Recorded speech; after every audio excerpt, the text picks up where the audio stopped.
Կինոյում ամենահեշտը մատոր ու ստոպ հրահանգներն են ռեժիսորի համար։ Ասում է արդեն 70-ամյա կինոռեժիսորը։ Կյանքի ստոպը լավ բան չի, բայց կինոյում ստոպը լավ է։ Թող որ մեր կյանքում միշտ մատոր լինի, ստոպը լինի մենակ կինոյում։ Վիգեն Չալդրանյանի առաջին ֆիլմի ապրիլի 40 տարին է լրացել հենց իր տարեդարձի օրը։ Կինոռեժիսորը կարծում է, որ շուրջ կես դար առաջ նկարված ապրիլը նաև մեր օրերի մասին է։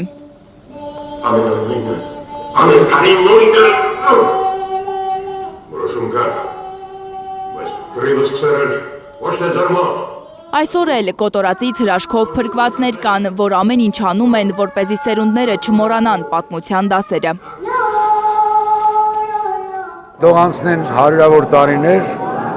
հայերը միշտ իրենց պատուհանից պիտի նայեն Արարատին և պիտի խաչակնքեն և ասեն, որ դու մեր պարծանքն ես, դու մեր պապերի հիշողությունն ես և որևէ մեկը չի կարող արգելել մեզ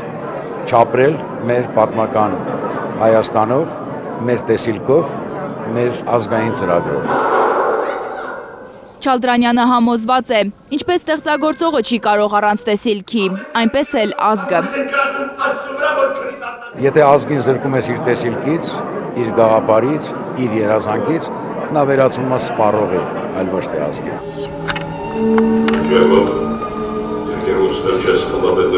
Վերջին 7 տարիներին ոչ մի ֆիլմ չի նկարել Չալդրանյանը, 2 գիրք է գրել, նկարված ու չնկարված ֆիլմերի և իրականության որոնումների մասին։ Լանա Համբարձումյան, Միլենա Պողոսյան, Գագիկ Տեր-Ղազարյան, Հայլուրի համար։